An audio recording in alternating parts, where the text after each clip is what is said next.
मंगलम कुंद कुंदाध्यो जैन धर्मोस्तु मंगलम सर्वमांगल्य मांगल्यम सर्वकल्याणकारकम प्रधानम सर्वधर्माणां जैनम जयतु शासनम जैनम जयतु शासनम नमः समय साराय स्वानुभूत्या च काश्यते चित्स्वभावाय भावाय सर्वभावान्तरक्षिते। कलिकाल सर्वज्ञ कुंद कुंद आचार्य भगवान द्वारा रचित श्री परमागम समय सार जी यहाँ पर विराजमान है।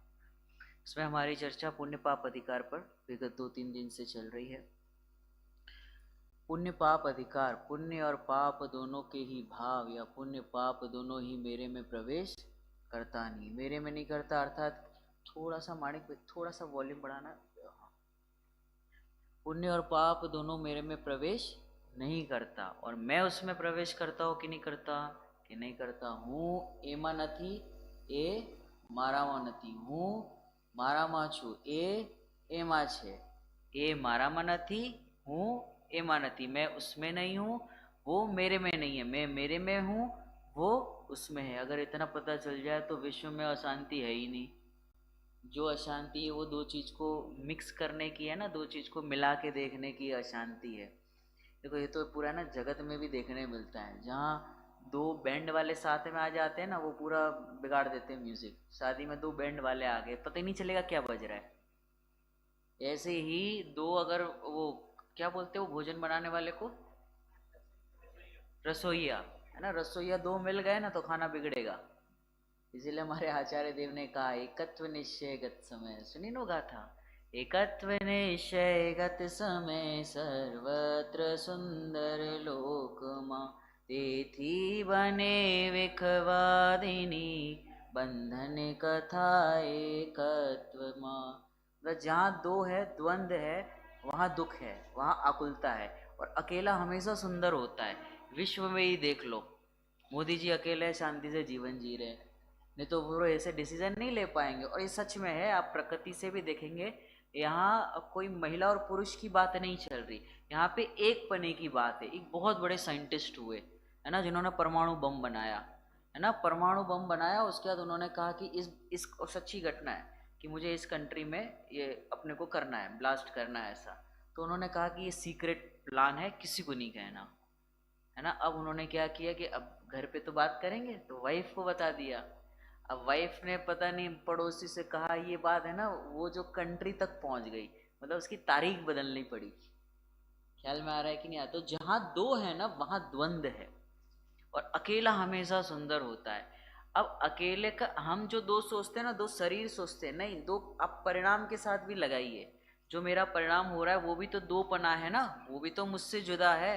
ये पुण्य पाप का जो भाव है, शुभ अशुभ कुशील है ना, तो शुभ अशुभ है वो भी कैसे हैं, अलग हैं। दो यहाँ पे भी तो दो पना है, जैसे पुण्य और पाप में द्वंद है। पुण्य भाव चाहिए कि पाप चाहिए, सोने की बेड़ी की लोहे की बेड़ी, द्वंद चल रहा था ना।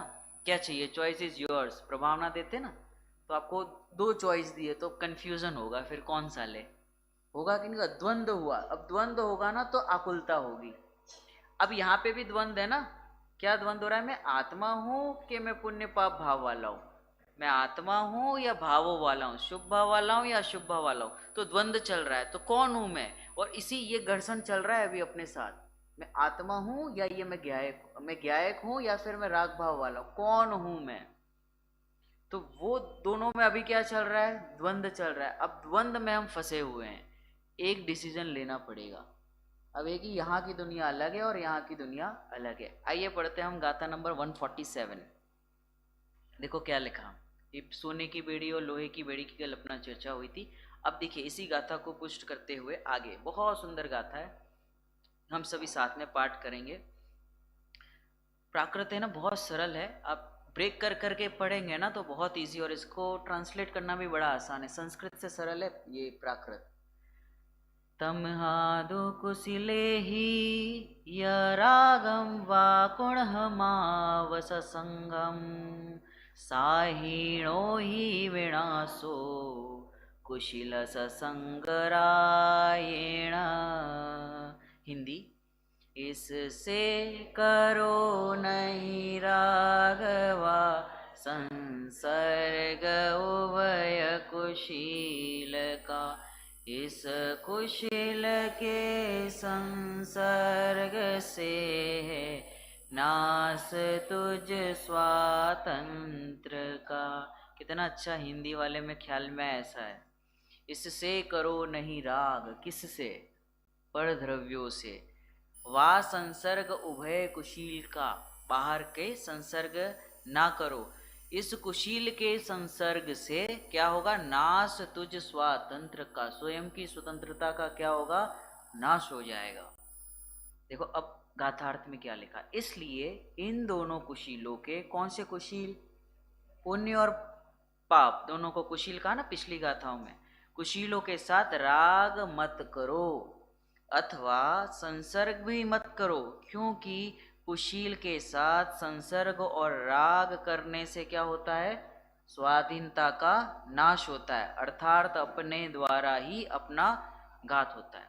अब ये कितना सरल रखता है, और ये सब जगह अपने को उपदेश भी दिया जाता है, कुसंगति नहीं करना, है ना, किसी के ऐसे परिचय में मत आ जाना, है ना, जिससे अपने आदतें बिगड़ जाएं। तो अपने को किसका समागम करना चाहिए? श्रीमद राजचंद्र जी के कहते हैं वर्तमान में हमें सत्समागम ही एकमात्र अपने पास आधार है, तो सत्समागम करना चाहिए। धर्म, धर्मी, धर्मायतन, तीन चीजें बताई। धर्म साथ नहीं छोड़ना चाहिए कभी भी नहीं धर्म का। धर्मी, जो धर्मी जीव हैं, ज्ञानी जीव हैं, और धर्मायतन, ये अपने जो आयतन है, मंदिर, स्वाध्याय हॉल आदि और अपने तीर्थ स्थान आदि, इनका समागम करना चाहिए। अब यहाँ क्या लिखा देखो, जैसे अब जैसे, हाँ, इसलिए इन दोनों कुशीलों के साथ राग मत करो अथवा संसर्ग भी मत करो। क्या होता है संसर्ग करने से? क्या हो जाएगा? कुछ होता है संसर्ग करने से? विकार उत्पन्न होता है। और क्या होता है बताइए? थोड़ा सा इसको प्रैक्टिकली प्रयोग करते हैं। हाँ दादाजी, हाँ, द्वंद्व होता है। और क्या होता है? हाँ, राग होता है। बहुत सुंदर। राग के साथ फिर आकुलता भी होती है। आकुलता है इज इक्वल टू दुख भी होता है, परेशान होते हैं। और क्या होता है संसर्ग करने से? उसमें अपने को अनुभव करता है। ओके, और उससे क्या हो जाएगा? जैसे अपना बेटा है, अपने को उस अपने अपन अनुभव करते कि ये मेरा है, तो अपने को तो अच्छा लगता है। अपने को कहाँ दुख होता है? हाँ, संसार, अनंत संसार बढ़ता है, हमें कहाँ चिंता है अनंत संसार की? आप आपको ये जगत में जितने जीव कहाँ है उसकी चिंता? यदि चिंता होती तो फिर ऐसे जगत में फिर नहीं रहा होता। हाँ दिलीप अंकल जी, आप कुछ कह रहे थे। भ्रमित होता है, बहुत बढ़िया कि ये भ्रमित होता है। और क्या होता है संसर्ग करने से? हाँ, अपना नहीं होता। बहुत सुंदर कि उसको हम भले अपन संसर्ग करें लेकिन वो अपना होता नहीं, और हम क्या चाहते हैं कि वहां से अपना हो जाए। और क्या हो सकता है संसर्ग करने से? स्वभाव से छूट जाता है, स्वभाव से छूट जाता है। बहुत बढ़िया, हाँ दादाजी। स्वरूप में नहीं रह सकते, आपको अब ये जगह से वहां जगह जाने के लिए ये जगह छोड़नी पड़ेगी, मतलब अपने स्वरूप में नहीं रहा। हाँ, और स्वरूप का ज्ञात होता है, पराधीनता होती है, और स्वतंत्रता नाश होती है। और कि बस હવે તમે બોલો, તમને શું કામ બોલાય? બધું અમારથી બોલાય છો। ओके, जो ये खाली हो गए ना अभी पूरा, जहाँ खाली होते हैं ना वहीं से शुरुआत होगी। अभी हमारा वो दिमाग में चलता रहता है ना, हाँ अनुअर्थम अनुअर्थम, अर्थ सब खत्म हो गए ना, फिर गुरुदेव श्री के प्रवचन सुनने चाहिए, फिर अर्थ समझ में आएंगे। क्योंकि जीव जब तक खाली नहीं होता है ना, तब तक वो अपनी बुद्धि से कुछ सोचता रहता है ना। आप कभी ऐसा कोशिश करना, जो गाथा आपने पढ़ी उसका खुद से अर्थ निकालो, जितना समझ में आता है कर लो, फिर उसके पूरा खाली करो उसको, और उसके फिर नए तरीके से गुरुदेव श्री के प्रवचन सुनो। अब देखो यहाँ संसर्ग का अर्थ क्या है, देखो हम समझते हैं इसको। संसर्ग अर्थार्थ क्या समझना है? क्या था? इसलिए इन दोनों कुशीलों के साथ क्या मत करो? राग मत करो, संसर्ग मत करो। अब देखो टीका में लिखा हुआ है, वो भी पढ़ लेते, नहीं तो फिर वो रह जाएगा। जैसे कुशील मनोरम और अमनोरम हाथी रूपी कुट्टनी के साथ राग और संसर्ग बंध का कारण होता है, उसी प्रकार कुशील अर्थात शुभाशुभ कर्मों के साथ राग और संसर्ग बंध के कारण होने से शुभाशुभ कर्मों के साथ राग और संसर्ग का निषेध किया है। अब इसमें हथनी का उदाहरण दिया, हम उदाहरण से सिद्धांत की ओर जाते हैं।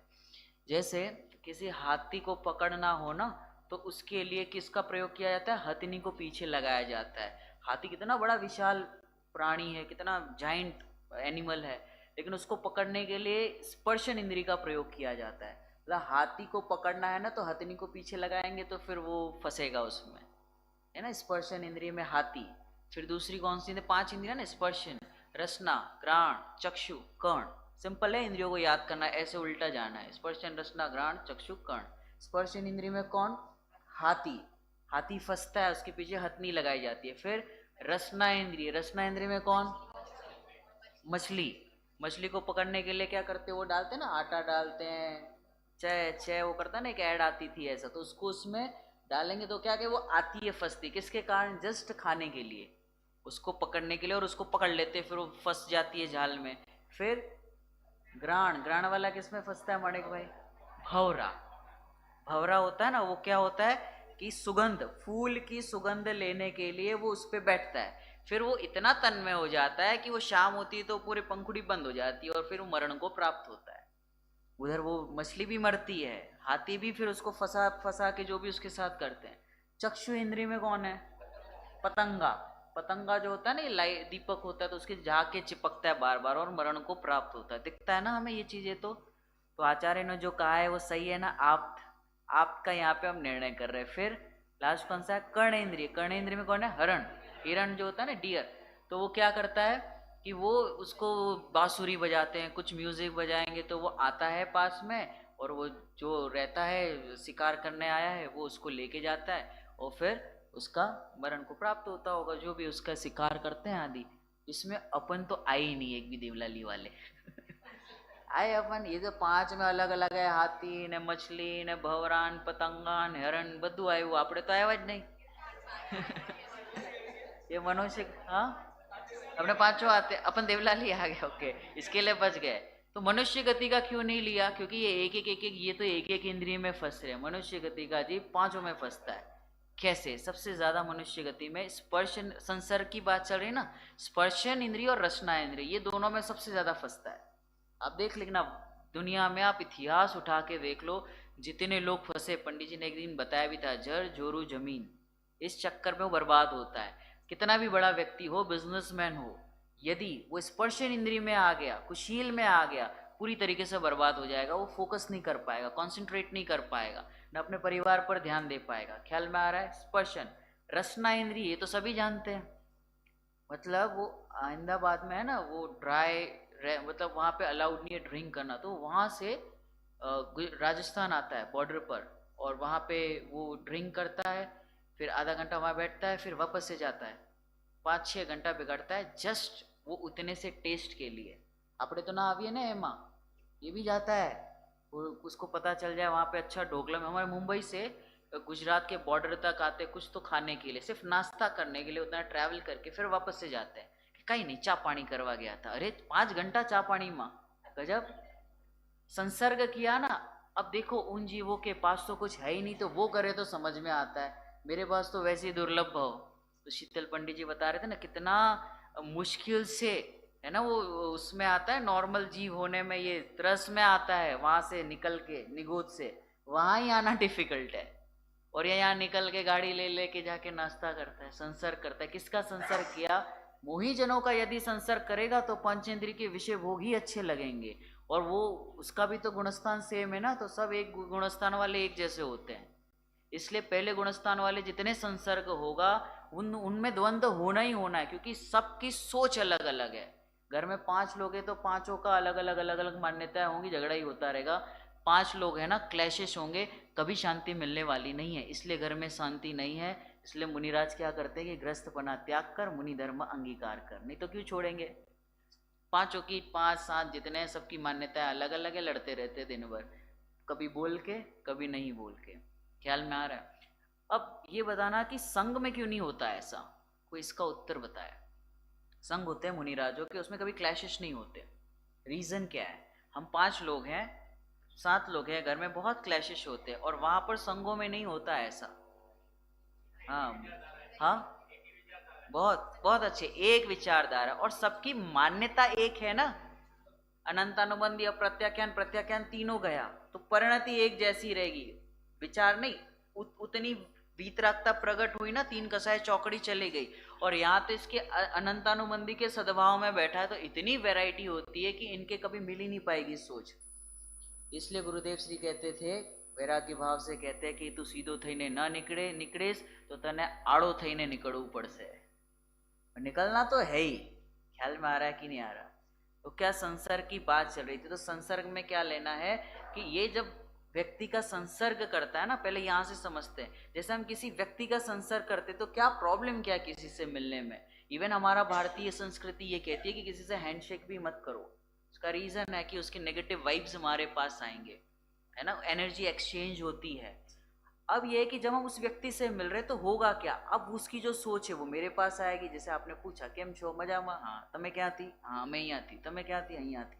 ये ट्रेन में भी नहीं छोड़ता, पहले शांति से बैठा रहता है, फिर थोड़ा उसको क्या कुछ तत्व विचार है नहीं, कुछ इतना स्वाध्याय नहीं हो तो बैठे बैठे शू करे, तो પછી थोड़ी देर बाहर देखता है, थोड़ी देर मोबाइल चार्ज करता है, फिर पूछे भाई तमें क्या थी, ओ तमें અહીંયા थी એમ કયા સાબરકાંઠા, કે બોલો કે સાબરકાંઠા हो क्या, अरे हमारा नानी त्याना बा त्याना, बस इसका कलाक टाइम पास हो गया।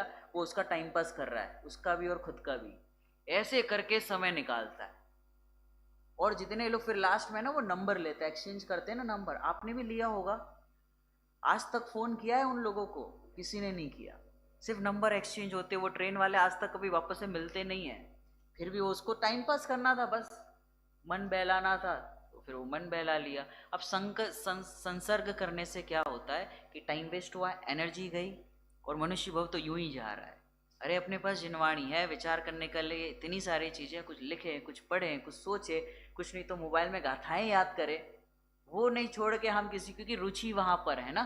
कल रुचि की भी बात चली थी। अच्छा बताओ रुचि कैसे हो, प्रश्न करते हैं फिर ये वापस आते हैं।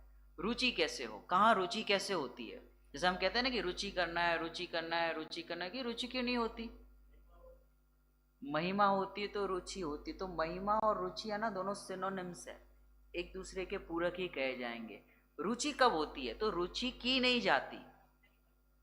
कहाँ कहाँ रुचि, रुचि कैसे होती है। जैसे हम कहते हैं कि हमने बहु रुचि है, किसी को खाने में रुचि, किसी को कपड़ों में रुचि, पंचेंद्रिय के विषय भोगों में, किसी को पढ़ने में रुचि, पढ़ाने में रुचि। हाँ बहुत बढ़िया, कि जहां जहां सुख बुद्धि होगी ना वहां वहां रुचि होगी। कभी ट्राई मत करना कि रुचि करने की, नहीं होगा। डिसीजन लेना होगा कि यहाँ पे सुख है तो ऑटोमेटिक रुचि हो जाएगी। सो रुचि इज एन आउटकम, किसी चीज का आउटकम है हितेश भाई। तो रुचि क्या है, आउटकम है किस चीज का, सुख बुद्धि का। और द्वेष क्या है कि जहां जहां हमारी सुख बुद्धि नहीं होगी वहां से हमें द्वेष हो जाएगा, या तो वहां से हम हट जाएंगे। आप चेक कर लेना इसको प्रैक्टिकली। हम ये स्वाध्याय हॉल में आएंगे ना, आपकी नजर वहीं जाएगी जहां जहां आपकी सुख बुद्धि होगी। जैसे जिनको गाथाओं में अच्छा लगता है उनको गाथाएं लगती है, किसी को कहते हैं ना कोई जैसे चित्रकार है तो वो उसको चित्रकार में पसंद आएगा तो चित्र दिखेंगे उसको। किसी को एंटिक चीजें पसंद आती है तो देखो यहाँ पे नव देवता का बना रही, यार ये बड़ा डिफरेंट है, उसका फोटो लेगा। तो जिसकी जिसकी जहां जहां सुख बुद्धि होगी नजर ऑटोमेटिक वहां पे जाती है, रुचि करनी नहीं पड़ती। ख्याल में आ रहा है आपको। कभी नॉनवेज संबंधी विचार भी आया, कभी रुचि भी हुई, क्यों, सुख बुद्धि नहीं है वहां पर। और जहां सुख बुद्धि होगी वहां पे विकल्प हुए बिगर रहेंगे नहीं। आर्टिफिशियल कितना ही रुचि करने की हम कोशिश कर ले, नहीं होगा नहीं होगा नहीं होगा। तो क्या करना है, एक ही प्रथम आत्मा ने જાણવું જોઈએ। प्रथम એ निर्णय करવો પડશે कि हूँ ज्ञानानंद स्वभावी छू, मैं ज्ञानानंद स्वभावी हूँ। जब ऐसा निर्णय हो जाएगा कि मुझे सुख मिलेगा तो कहाँ से मिलेगा, हेतु बताया था कल रात्रि में, सुख तो आत्मा में ही है। ये जब निर्णय हो जाएगा तो रुचि इस तरफ आएगी, तो निर्णय करना पड़ेगा। सो रुचि इज एन आउटकम ऑफ निर्णय, डिसीजन। कौन सा डिसीजन, कि सुख यहाँ से मिलेगा। तो क्या होगा कि रुचि इस तरफ आएगी, और जहां जहां सुख बुद्धि होती है वहां वहां हमारी ऑटोमेटिक रुचि आती है। जैसे हम बाहर निकले रास्ते से, अरे ये बिल्डिंग इतनी महंगी, अच्छा इतने का फ्लैट है, ये ऐसे क्यों बात कर रहा है, इतनी रुचि क्यों दिखा रहा है, क्योंकि इसकी पैसे में सुख बुद्धि है। और फिर जिसको स्पर्शन रसना इंद्रिय का हो ना, कि है ना फला वहां पे एक नंबर टेस्टी, अनुज भाई एक बार टेस्ट करवा जेવું છે, એટલે કે हैं क्या, अभी 1-2 दिन में पहुंचेगा वहां पर, एन केन प्रकारेण, कैसे भी समय निकल के पहुंच जाएगा। क्यों? अब उसने रुचि, उसकी रुचि आई, क्यों आई? कि उसने बोला इसके लिए नहीं, इसकी खाने में सुख बुद्धि है, इसकी खाने में क्या है, सुख बुद्धि है, तो उसकी रुचि वहां होगी। कोई क्रिकेट देखता है, क्रिकेट देखने से मुझे मजा आ जाएगा, आनंद आ जाएगा, अब उसकी रुचि होगी, अब वो देखेगा, समय 6-7 घंटा वहां पर देखा। ख्याल में आए? अब ये हमने लॉजिक से समझा। ऐसे ही मैंने निर्णय कर लिया कि क्या निर्णय किया मैंने? न्याय से, कि सुख कहां से मिलता है? मात्र और मात्र मेरे ज्ञानानंद स्वभाव से ही मिलेगा, यहीं से मिलेगा। तो अन्य रुचि कैसे होगी ही नहीं। अब जो भी होगा ना वो फॉर्मेलिटी होगी। ख्याल में आ रहा है कि नहीं आ रहा है? कैसे होगा? फॉर्मेलिटी होगा। देखो, जब हम किसी से संसर्ग करते हैं या किसी से मिलते हैं, श्रीमद राजचंद जी ऐसा कहते हैं कि अल्प परिचय होना चाहिए। आशीष भाई अपनी बात हुई थी ना, अल्प परिचय होना चाहिए। रीजन सुनना इसके पीछे का, काफी चर्चाओं के बाद हमने कंक्लूड किया क्यों अल्प परिचय होना। उसका रीजन ये बताया, जैसे उल्लास भाई मैं आपसे पहली बार मिला, पहले मिले ही नहीं थे, तो कोई विकल्प ही नहीं। जैसे सब व्यक्ति जा रहे तो देखा, हाँ ठीक है कोई है, तो कोई विकल्प नहीं। लेकिन एक बार संसर्ग हुआ, पहचान हुई, आप कहाँ से, मैं कहाँ से, ऐसी बातचीत हुई। अब यदि 10 साल बाद भी हम मिलेंगे तो विकल्प कहाँ जाएगा? देखते ही, अच्छा पहला उल्लास भाई આપણે હતા ને સાથે દેવલાલીમાં, ત્યાં હતા ત્યાં હતા। अब उस व्यक्ति को देखकर, उस जीव को देखकर हमें क्या होगा? विकल्प उत्पन्न होंगे। तो विकल्प उत्पन्न हुए ना, वैसे ही हम क्या कहते हैं, पुरुषार्थहीन है, पुरुषार्थ नहीं बढ़ता। तो व्यक्ति को देख के, किसी चीज को देखकर हमारा क्या होगा? विकल्प उत्पन्न होगा। और सिर्फ विकल्प उत्पन्न नहीं होता है, उसमें अहमपना है, एकत्व, ममत्व, कर्तृत्व, भोक्तत्व बुद्धि है। तो एक विकल्प में इतने सारे हम संसार खड़ा करेंगे, वहां पे बंद होता रहता है। और ऐसे एक तो है नहीं, ऐसे हमने व्यक्ति रिलेटेड, चीजों से रिलेटेड, जैसे मैं आपसे कोई भी वस्तु कहूँ कि जैसे आपने ये पुस्तक है, ये देखी है पहले, तो ये आपने देखी होगी ना पहले, इसके बारे में जानकर मोक्ष मार्ग खबर छ મને આમાં આટલા 9 अधिकार છે, गुरुदेव श्री तो हाथेથી लेखू, विकल्प खड़े कर दिया आपने। ये जानकारी नहीं है, क्षोभक्षम ज्ञान नहीं है, संसार है। ख्याल में आ रहा है कि नहीं आ रहा? इसीलिए का अल्प परिचय होना। अगर समदभद्र आचार्य देव की भाषा में बात करें तो स्वरूप गुप्त रहना। जैसे ही स्वरूप से बाहर आया वहां पे सब चीजें दिखेगी। और ऐसा साइकोलॉजी है कि जब आप नए स्थान पर जाते हो या जो चीज आपने देखी नहीं, वहां पे आप फ्री रहते हो। जैसे आप नए व्यक्ति से मिले, जैसे आपने मुझे कभी देखा ही नहीं, मिले ही नहीं, तो आपको मेरे प्रति कोई भाव एज सच नहीं होंगे। लेकिन जैसे जैसे संसर्ग बढ़ता जाता है, औदैहिक भाव दिखने लगते हैं। और ये जीव औदैहिक भाव में तो फंसता है ना। क्यों? क्योंकि इसने स्वयं के औदैहिक भाव से ही स्वयं की स्थापना की है। तो अन्य के औदैहिक भाव भी कैसे लगते हैं कि ये भी ऐसा ही होगा। जैसे उसे क्रोध आ गया तो क्या कहेंगे सूर्य संकल्प, कि ये क्रोधी व्यक्ति है। क्रोधी अच्छा नहीं होता, क्योंकि इसने क्रोध को बुरा जाना है। क्रोधी व्यक्ति अच्छा नहीं होते। तो उसके औदैहिक परिणाम को देख के उसको जज एंड इवेल्युएट करेगा वो, ये व्यक्ति क्रोधी है, ये अच्छा है। क्यों? क्योंकि ये शांत है, बोलते नहीं है। तो वो भी तो औदैहिक परिणाम है। ये शुभ भाव वाला, ये अशुभ भाव वाला, ये पुण्य भाव वाला, ये पाप भाव वाला है। मोदी अच्छा कि राहुल गांधी अच्छा? फंसेंगे अब। हाँ, ये अगेन जज किया कि टाइम पास में राहुल गांधी। अभी आपकी मान्यता है, सच में ऐसा नहीं है। आप अगर उससे पर्सनली मिलोगे ना, आपको दूसरी दुनिया दिखाएगी। जो स्क्रीन पे दिखता है वो सच नहीं है। इवन हम भी जो जज कर रहे हैं ना, आप एक्चुअल में उसके साथ रहो। उसकी मम्मी से पूछो कि वो छे, तो आपको कुछ और ही दुनिया मिलेगी।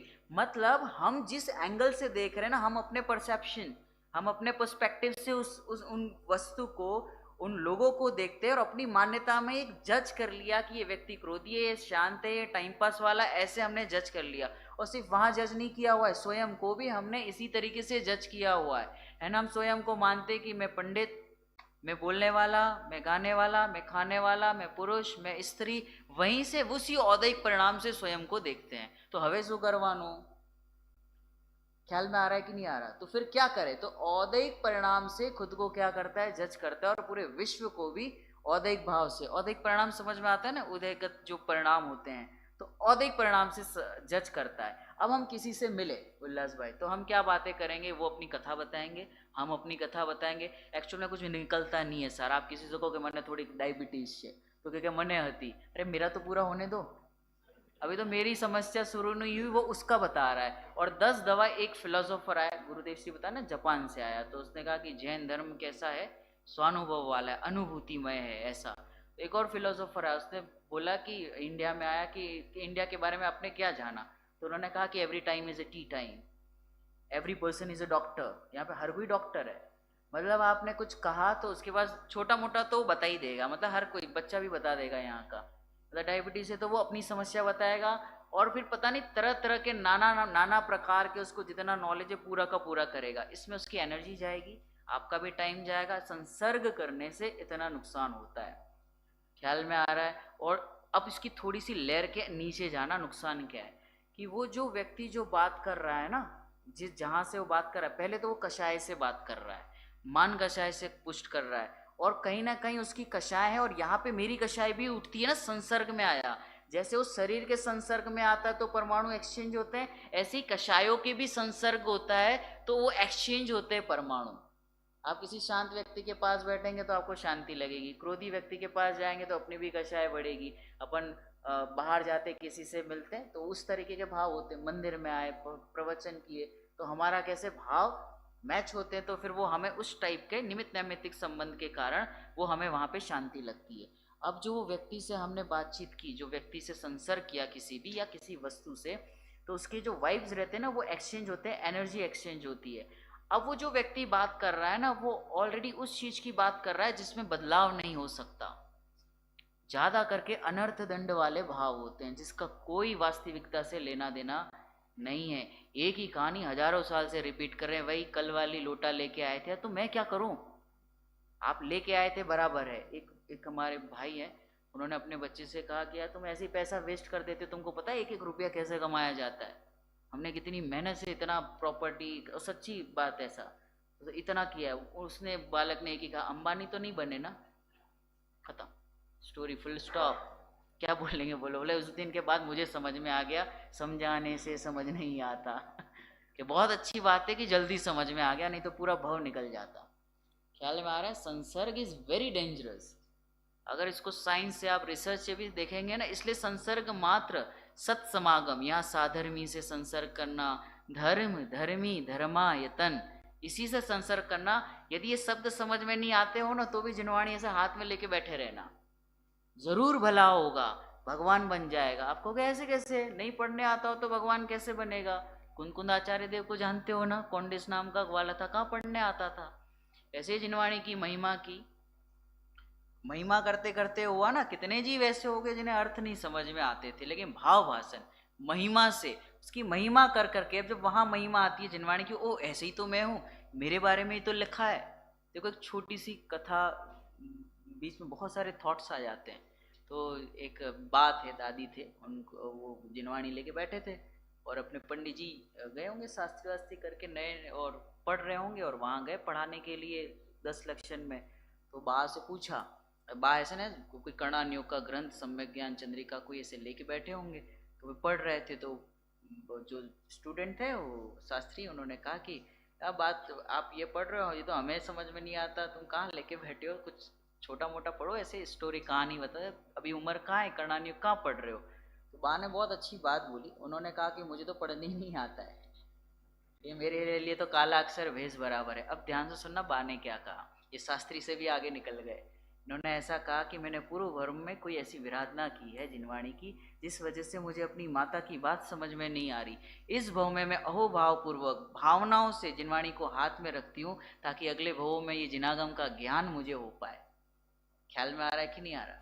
तो यही बात से हमें क्या समझना है, ये इससे आप मोटिवेट तो हो सकते हो, वो यहाँ तक ही रहेगा, ये स्वाध्याय होता है। लेकिन जब घर पे जाओगे ना, तो जब हमारा जो गुणस्थान प्रमाण भाव होते हैं ना, उसमें जिनवाणी हाथ में लेने में बहुत ताकत लगेगी, आसान नहीं है। ये ऐसे हाथ में लेने में ताकत बहुत लगती है, क्योंकि विषय कषाय इतनी सारी चीजें, इतने संसर्ग करके रखे हमने कि हमें बार बार उपयोग, मोबाइल, कपड़े आकरवानो छे। एक ने प्रश्न पूछा पंडित जी से कि पंडित जी सम्यक दर्शन की प्राप्ति कैसे हो। इतने में बोले एक मैं आती हूँ बर्तन धो के। पंडित जी ने कहा इसीलिए नहीं होता, तुम सब जानते हो। प्रश्न इतना ऊंचा किया और सडनली विकल्प क्या आया कि एक बार थोड़ा सा वो बर्तन वगैरह करके आ जाए ऐसा। तो ऐसे ये जीव संसर्ग में फंसता रहता है। तो ये हाथ में लेना कोई आसान नहीं है। एक तो महाभाग्य से ऐसा लगता है कि अपने को मिला, और उसमें भी वो विषय कषाय के पंचेंद्रिय के विषयों में संसर्ग करके फंसता रहता है। ये जो अब इन फंसने में भी हम तो बच गए ना, ये तो विषय वस्तु बताए कि पूरी ऐसी व्यवस्था है बाहर की। मैं एक ही व्यक्ति से संसर्ग करूंगा, कौन सा व्यक्ति? मैं। और बाहर में अगर अगर अंदर में मेरी कमजोरी हुई तो मैं वीतरागी देव शास्त्र गुरु के पास ही संसर्ग करूंगा। बाकी कोई मुझे मंजूरी नहीं है, चाहिए ही नहीं। और कदाचित उदयवश वहां जाना बने तो मैं वो वाईफाई जैसा रहूंगा, उस वाईफाई को छोड़ूंगा नहीं। क्यों? क्योंकि मुझे पता है कि ये वाईफाई से जैसे बाहर जाते हैं ना, नेटवर्क चला जाता है, अपना भी जाता है। अभी ट्रेन में बैठेंगे, देखना नेटवर्क जाएगा, फिर वही सब दिखेंगे सारी चीजें। अभी जो यहाँ पे आदमी आ रहा है ना, वो वहाँ पे सब आएगा। मतलब यहाँ से रिक्शे में बैठते ही बॉम्बे की सारी चीजें याद आएगी, ये काम हो रही, इसको फोन करना था, ये तो रह गया। संसर्ग किया ना, जैसे ही नेटवर्क छोड़ा कोई भी चीज डाउनलोड नहीं होगी, एक गाथा याद नहीं आएगी। हाँ सारू હતું કેવું હતું અષ્ટાંગ સરસ, ત્રણ પંડિતજી સારા હતા એકદમ, બહુ સરસ એમ શું હતું કે એક જોવું પડશે, નોટ્સ તો મારા પાસે છે જ નહીં, લખ્યું તો છે જ નહીં, બધું સ્ક્રીન ઉપર આવતું હતું, તો સ્ક્રીનમાં બધું છે। ખ્યાલમાં આવે છે? तो ये बहुत महिमा पूर्वक इसको समझना होगा। देखो यहाँ पे तो सब पंडित जी अपने बताते हैं, यहाँ पर ये तो खाली थोड़ा सा क्या कहते हैं टेस्ट है ना, वो उनको जो पूरा अहोभाव से इतना बताते हैं हम सबको, तो वो तो अपने को खाली सैंपल दे रहे हैं। बाकी तो अपने को खुद बैठ के बना के जब खाएंगे ना तब मज़ा आता है। जैसे कोई और भोजन कराए बना के तो उसमें इतना आनंद नहीं आता। आप खुद बनाओ कभी, फिर रूखा सूखा भी रहेगा ना, बड़ा आनंद आता है।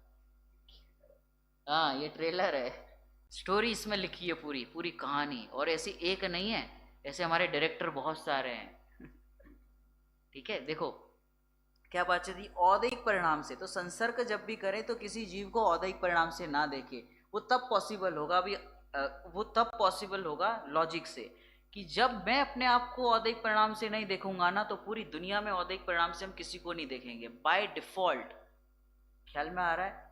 एक छोटा बालक था, बहुत मस्ती कर रहा था, उसकी मम्मी कुछ काम कर रही थी लैपटॉप पे, तो वो बहुत मस्ती खोर था, तो उसको एक काम दे दिया। क्या काम दिया कि ये है ना, वो ब्लॉग्स आते हैं ना, वो बनाना है तुझे कि ये व्यक्ति का फोटो है, तो इस व्यक्ति को ये इसको ज्वाइन कर ले। तो उसको मम्मी को पता था इसको टाइम लगेगा, तो 1 घंटा तो निकालेगा। तो उसने क्या किया, फटाफट बना के 5 मिनट में बना के लेके आ गया। उसकी मम्मी ने कहा कि तूने ये वर्ल्ड मैप जो होता है ना, नक्शा वर्ल्ड का, वो बना के लेके आ गया। बोले यार ये तो पढ़ाई में इतना होशियार नहीं, कैसे कर लिया? तो उसकी मम्मी ने बोला कि कैसे किया तूने? तो उसने बोला कि पीछे है ना वो इंसान का फोटो था, वो मैंने ज्वाइन कर दिया, तो पीछे वाला ऑटोमेटिक हो गया।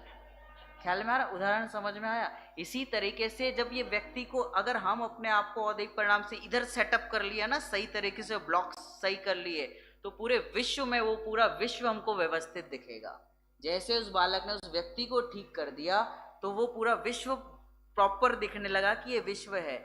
ऐसे ही पूरे विश्व की वस्तु व्यवस्था समझनी है, तो यहाँ से ब्लॉक्स जो हैं, जो हमारे, उसको व्यवस्थित करना पड़ेगा। क्या व्यवस्थित करना पड़ेगा? कि मैं ज्ञान वाला हूँ। तो ये व्यवस्थित मति अगर सही होगी, तो कैसी मति? कि ये औदैहिक भाव वाला मैं नहीं हूँ, मैं औदैहिक भाव वाला नहीं हूँ। जब आप शांत होते हैं ना, पूरी दुनिया शांत लगती है, और जब आप क्रोध में होते तो पूरी दुनिया क्रोध में लगती है। इंडिया हार गया तो ऐसा लगता है कि सब पैसे खाए हुए। तो अपना इंडिया हार गया ना, इसके लिए ऐसा लग रहा है। जीत जाते नहीं, बहुत मेहनत करते, मानना पड़ेगा टीम को। मतलब पहले वाले का सच में भरोसा नहीं है, कभी कुछ कहता है कभी कुछ कहता है। देखो मोह की महिमा। तो संसर्ग कितना खतरनाक है। तो अपने आप को जब औदैहिक परिणाम से देखा होगा, तो पूरा विश्व औदैहिक परिणाम से दिखेगा। और जब अपने को ही उस औदैहिक परिणाम से भिन्न अनुभव किया होगा, तो ऐसा लगेगा कि सिद्धों के समूह को विश्व कहते हैं। पूरे सब सिद्धि है, उसका जो औदैहिक परिणाम है ना, वो अलग है। जैसे मेरे यहाँ कुर्ते पे एक दाग लग गया, हल्दी का, ऐसे येलो कलर या कोई दाग लग गया, तो ये दाग लगा तो आपको प्रॉब्लम होगी। कोई छोटा बच्चा होगा ना, उसको प्रॉब्लम होगी, अरे भैया ये गंदा हो गया पूरा। आपको नहीं लगेगा, क्यों? क्योंकि आपका ये डेली का काम है, आपको पता है ये धोते हैं ना तो निकल जाता है, तो आपको ये दाग दाग नहीं दिखेगा।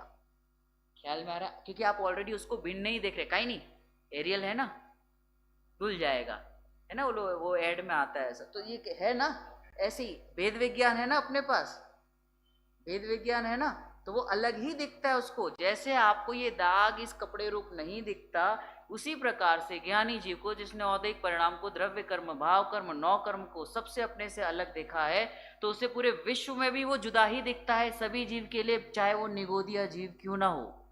तो उसे भी वो कैसा जानता है? भिन्न ही जानता है। तो उसे सब में ऐसा लगता है कि वो औदैहिक भाव भी जो उसके होते हैं ना, क्रोध आदि के परिणाम, खाने पीने के, घूमने फिरने के आदि जो परिणाम होते हैं वो उससे अलग देखता है। क्यों देखता है? ये तो टेम्पररी है, औदैहिक भाव है, उदयवश हुआ है, चला जाएगा, लेकिन जीव तो हमेशा रहेगा। अच्छा, कितने लोग क्रोध का अभाव करना चाहते हैं? हाथ ऊपर करो, आज उपाय बताएंगे। हाउ टू कंट्रोल एंगर, इस पे एक पुस्तक है इतनी बड़ी, एक ही व्यक्ति ईमानदार है, वो भाई साहब ने हाथ ऊपर किया, मुझे करना। एक पुस्तक है हाउ टू कंट्रोल एंगर, आप करके पढ़ना, उसी में गुस्सा आ जाएगा। कुछ नहीं हो रहा, छोड़ो। क्रोध को मिटाने का उपाय क्या है? क्रोध को, हाँ समय सार जी में ऐसा, हाँ इसमें तो सभी है, अपने को लगना तो चाहिए। एक ही उपाय है। क्या उपाय है? कि क्रोध मेरा नहीं। ठीक है, अब मैं आपको बहुत सारे आइडियाज दे सकता हूं, बट वो कार्यकारी नहीं है। देखो, क्रोध क्रोध में है, उपयोग उपयोग में है। क्रोध ये 181 नंबर संवर्ग अधिकार की जो उपयोगे उपयोगो, उपयोग उपयोग में है, उपयोग क्रोध में नहीं, क्रोध उपयोग में नहीं, ये वाली गाथा। तो क्रोध क्रोध में है, उपयोग उपयोग में है। अब ध्यान से सुनना, वहां पे क्या लिखा है। उपयोग उपयोग में है, क्रोध क्रोध में है। इसका अर्थ क्या?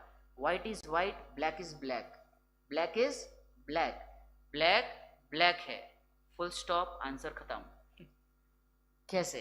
क्रोध क्रोध है, white is white, no evaluation, no judgement, no right और रॉन्ग, कुछ भी नहीं करना है, ना ही उसको चेंज करना है। White is white, black is black, क्रोध इज क्रोध, क्रोध क्रोध है, एंगर इज एंगर।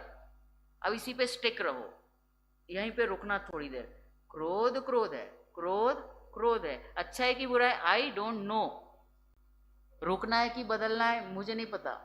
क्रोध क्रोध है, हिलना नहीं यहां से। क्रोध क्रोध है, क्रोध क्रोध है, अच्छा बुरा वो मुझे नहीं समझ में आता, रखना है कि हटाना है वो भी नहीं समझ में आता, बट क्रोध क्रोध है, नो क्वेश्चन। और जहां पे क्वेश्चन नहीं है वहां पे विकल्प भी नहीं है, और जहां विकल्प नहीं है तो हटाने और बचाने की बात ही कहां रही।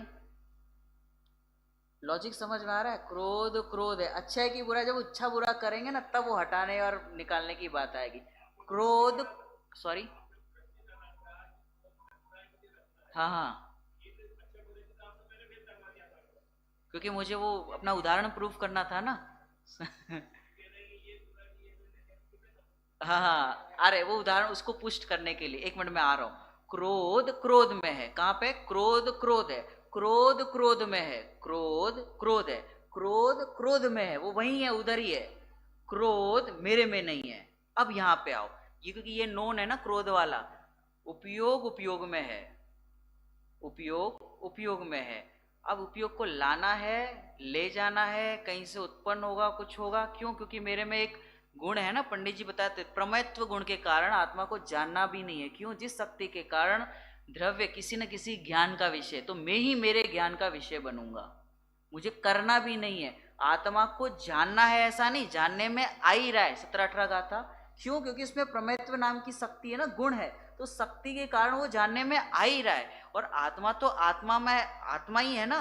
अपनी बात क्या चल रही? आत्मा आत्मा है, आत्मा आत्मा है, अच्छा है कि बुरा है, आई डोंट नो, आत्मा आत्मा है। तो वहां पे विकल्प करके बताओ, इज इट पॉसिबल? विकल्प होगा। क्रोध क्रोध है, अच्छा बुरा उसमें जाना ही नहीं, आत्मा आत्मा है, अच्छा है कि बुरा है, नहीं वो भेद ही नहीं करना अभी, मैं तो आत्मा ही हूं। ख्याल में आ रहा है? नथी प्रमत के नथी अप्रमत के, प्रमत नथी जे एक ज्ञायक भाव छे, ए रीत शुद्ध कथाए ते तो ज्ञात ते तो तेज छे।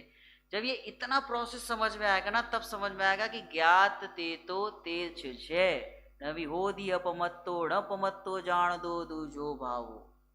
ज्ञात ते तो तेज छे, मैं तो यही हूं, विकल्प भी नहीं है। जैसे क्रोध क्रोध है, अब मेरी सत्ता में ही नहीं रहा ना, तो मेरा उसमें हटाने का रखने का प्रश्न ही नहीं बचा। तो कितनों को क्रोध मिटाना है, तो अच्छा है क्रोध है, नहीं तो ये संसार कैसे चलेगा? क्रोध नहीं होता तो संसार का अभाव भी कैसे होता? कषाय है तभी तो उसका अभाव होगा, मिटाएंगे, और ये क्रोध नहीं होगा तो संसार कैसे चलेगा? ख्याल में आ रहा है? तो इस विश्व की जो व्यवस्था है ना, 25 कषाय आदि होती है, वो अच्छी है, सुंदर व्यवस्था है, तभी तो ये व्यवस्था पूरी बनी हुई है। कोई संसारी है, कोई मुक्त जीव है, तो ये विश्व की बहुत सुंदर व्यवस्था है। हाँ, तुम्हें वो नहीं अच्छा लग रहा तो चौथे में आ जाओ, पांचवें में आ जाओ, गुणस्थानातीत हो जाओ, तो ये सुंदर व्यवस्था भी है। Now you decide where you want to go. अगर आपको यहीं पे स्ट्रगल करना है, इट्स ओके है, बहुत सारे नित्य निगोद, इतर निगोद और बहुत व्यवस्था बनी हुई है, लेकिन यहाँ से बाहर निकलना है तो क्या करना होगा कि हमें वो संसर्ग, किसका संसर्ग, शुभ भाव, अशुभ भाव, पुण्य के भाव, पाप के भाव, तो किसका संसर्ग करना है, बस यही। वो क्योंकि उसको संसर्ग भी नहीं कह सकते, मैं तो मैं ही हूँ तो हूँ जो छू, इसलिए कहा कि अल्प परिग्रह, अल्प परिचय होना चाहिए। ख्याल में आ रहा है। और जो इसकी बात चली ना संपर्क की, जैसे हमें कोई कहता है घर में कुछ चलता रहता है ना, किसी ने कुछ कहा, इसने ऐसा क्यों बोला, इसको ऐसा नहीं बोलना चाहिए, हमने ध्यान रखो जो ये सब कुछ स्क्रिप्टेड है। जैसे वो स्क्रीन पे चलता है ना मूवीज में, या रेडियो पे चलता है, जैसे आपको फोन आया, वो जो बोलते रहते हैं कि कंपनी का वो टेलीकॉम टेली वाला होता है ना, वो ऑटोमेटिक बोलता रहता है, बस वैसा ही है वो वहाँ पर। तो वो जब बोलते रहते तो ऐसा सोचना स्क्रिप्टेड है, ये ऑलरेडी वो डायरेक्टर पहले से लिखा हुआ है, वही निकलेगा मुंह से, और वो एकदम फिक्स है। जैसे रेडियो एक बार बटन चालू कर दी वो चलता रहता है, तो बस ये भी चलता रहेगा, तो आप माइंड क्यों कर रहे हैं, तो रेडियो चल रहा है, हाँ हम क्यों माइंड कर रहे हैं उस चीज को। ऐसी वो स्क्रीन पे जो चीजें चल रही है, मैं क्यों पर्सनली लूँ, why should I take it personally, मैं क्यों उसको पर्सनली लूँ, वो चल रहा है, बस बटन चालू किए तो संसार की बटन ऑन है ना मोह की, तो चलता रहेगा। अब उसको बंद करना पड़ेगा कि ये मेरा कुछ नहीं लगता, ये भाषा वर्णा मेरी कुछ नहीं लगता, ये क्रोध मेरा कुछ नहीं लगता, मैं तो कौन हूँ, ज्ञायक स्वरूपी भगवान आत्मा हूँ। इस प्रकार से हमें विचार करना चाहिए। देखो ये गाता है तो बहुत सुंदर सुंदर है ना। और क्या कहें इन चीज़ों के बारे में, बड़ी ही अलग दुनिया है ये। बहुत सारी चीज़ें मैंने लिखी थी, एनीवेज हम इसकी चर्चा और करेंगे। मत खोना इस दुनिया में, यह दुनिया बड़ी अनजानी है, आएगा हर जाने वाला, जग की रीत पुरानी है। इस बस्ती में खो मत जाना, क्योंकि ये संसर्ग करने से बड़ा विकट संसार है, और यदि सच में शांति चाहिए तो अपने ज्ञानानंद स्वभावी भगवान आत्मा का संसर्ग करें, इसमें इससे प्रेम करें, है ना। एक बहुत अच्छी लाइन बोल के पूरा करते हैं कि यदि तुझे प्रेम ही करना है, जगत में प्रेम करने के लिए पूरा विश्व है, मतलब वो नहीं नौकर्म की नहीं बात चल रही, वात्सल्य करने के लिए पूरा विश्व है। उससे भी आगे बढ़े तो वात्सल्य करने के लिए यदि प्रेम ही करना है तो यहाँ करो, वात्सल्य ही देना है तो अपने आप को करो, क्योंकि हमने अनंत बार दूसरों पर तो प्रेम लुटाया है, दूसरों पर तो वात्सल्य लुटाया है, पर अपने आप को भूल गया, अपने से ही प्रेम नहीं किया, अपने से ही वात्सल्य नहीं किया, अपनी ही महिमा नहीं की। जगत की महिमा तो की पर अपनी महिमा नहीं की, तो अपनी महिमा पूर्वक हम उस शुद्ध चैतन्य तत्व को पहचाने। इसी मंगल भावना से अभी की बात यही समाप्त।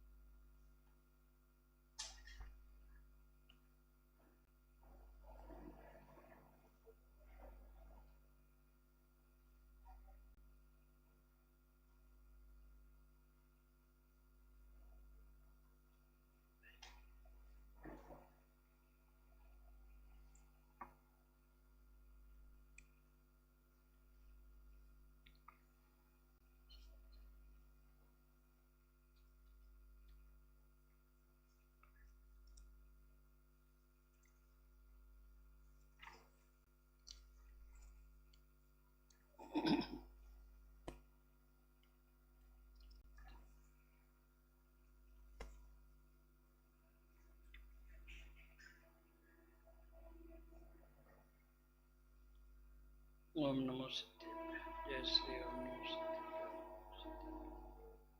नमो अरिहंताणं, नमो सिद्धाणं, नमो आयरियाणं, नमो वज्रायाणं, नमो लोहे सवसाव।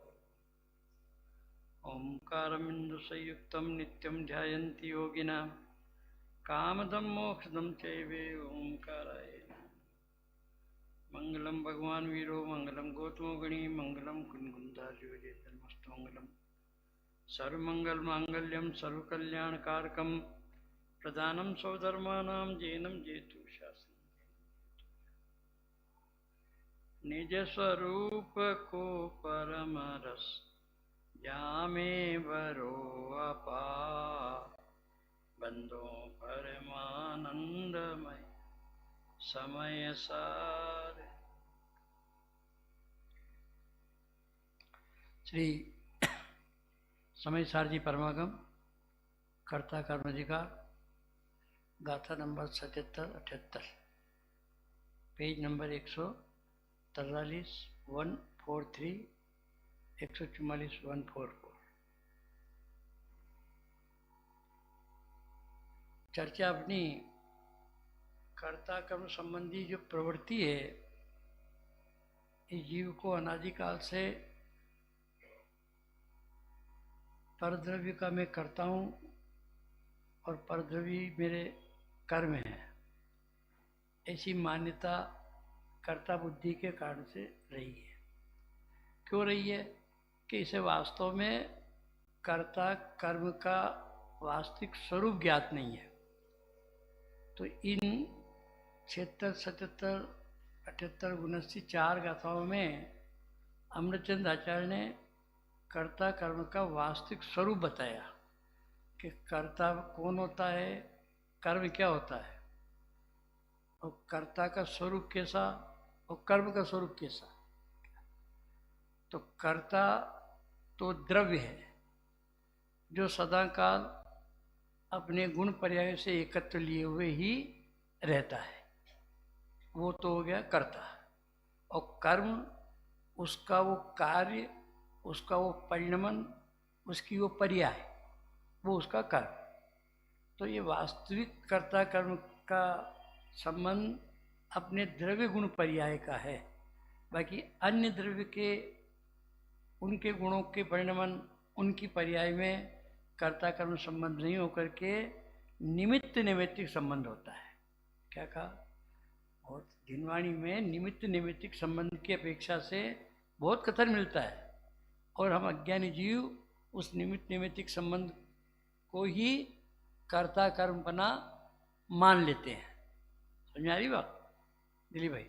तो हमको जो आपने कल शंका की कि तो प्राप्त विकार और निवृत्ति, थोड़ा हमें दोबारा से अपन समझने की बात करें। तो वो प्राप्य विकार और निवृत्ति क्या है? कि ये कर्ता का कर्म है। पहली बात क्या है?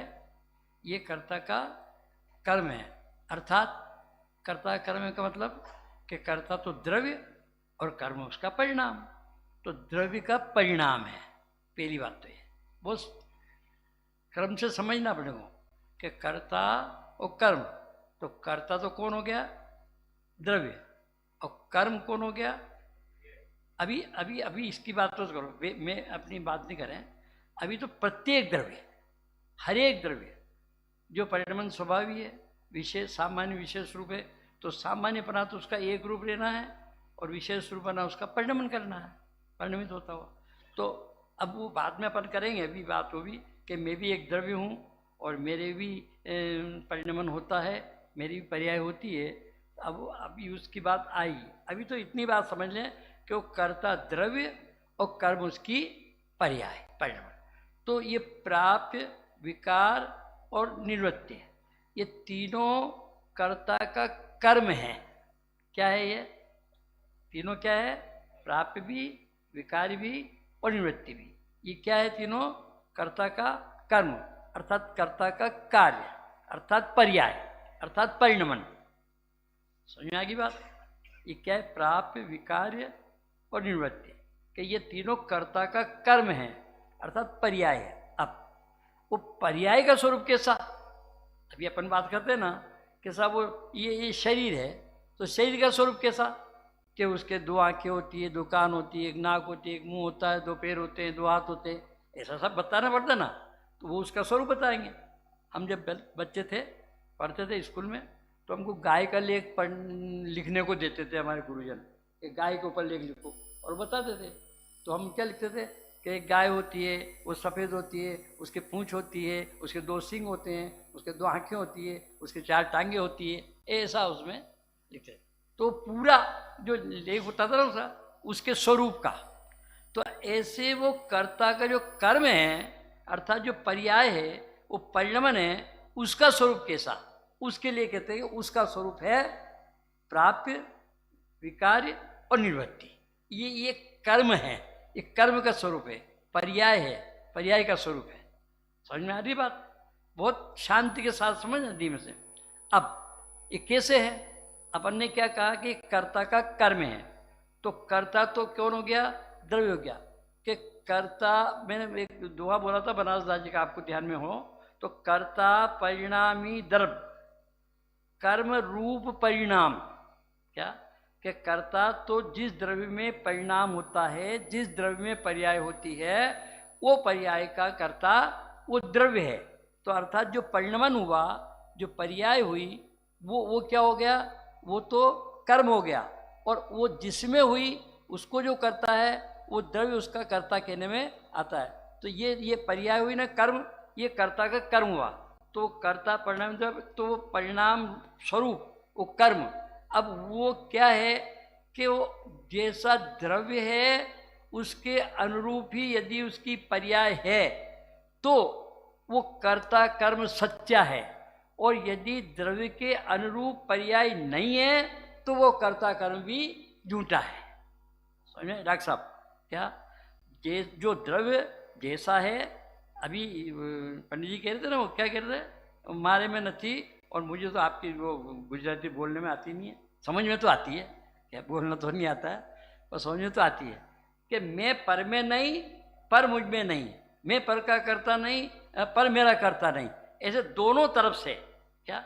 ऐसे दोनों तरफ से द्रव्य की पर्याय, पर्याय द्रव्य की, और द्रव्य की पर्याय, ये दोनों तरफ से एक में एक होवे तो वास्तव में पर्याय द्रव्य की कहने में आएगी और द्रव्य को पर्याय का करने वाला कहने में आएगा। और यदि उनमें थोड़ी सी भिन्नता होगी, क्या? और थोड़ा सरल करता हूं कि जैसे उत्पाद व्यय ध्रुव युक्तम सत, तीनों मिलकर के सत, उत्पाद व्यय ध्रुव युक्तम सत, मतलब तीनों मिलकर के सत है। अब उत्पाद सत, व्यय सत और ध्रुव सत, तो अगर तीनों सत होंगे तो वो सत द्रव्य लक्षणम सही होगा, और अगर तीनों में उत्पाद सत, व्यय सत और ध्रुव सत हो तो द्रव्य का लक्षण सत सिद्ध नहीं होगा। समझ में आ रही बात? क्या? उत्पाद व्यय ध्रुव वो भी कार्य है, उत्पाद व्यय ध्रुव भी कार्य है। क्या? मैंने उस दिन कहा भी था कि क्रमवर्ती रूप वर्तनपना जिसका लक्षण है और अक्रमवर्ती रूप वर्तनपना जिसका लक्षण है, ऐसी उत्पाद व्यय ध्रुव शक्ति, ये उत्पाद व्यय ध्रुव शक्ति है उल्लास भाई। क्या? भगवान आत्मा में उत्पाद व्यय ध्रुव वत्त नाम की एक शक्ति है, उसका लक्षण कैसा कि क्रमवर्ती रूप वर्तनपना जिसका लक्षण है और अक्रमवर्ती रूप वर्तन। निकालो, देखो आपके पास पुस्तक है ना, निकालो 1 मिनट के लिए, उस दिन भी निकाल के बताई थी मैंने, है?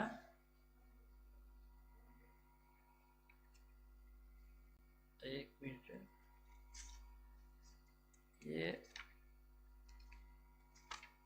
पेज नंबर आपका 671, देखो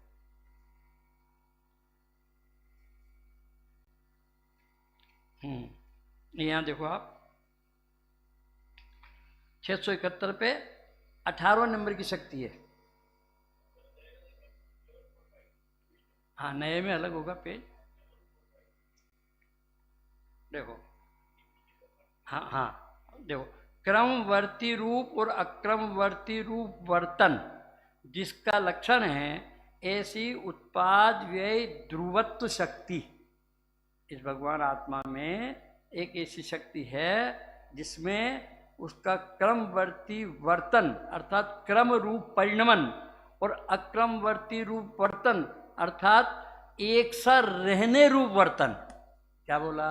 कुछ समझ में आई बात? क्रमवर्ती रूप वर्तन और अक्रमवर्ती रूप वर्तन।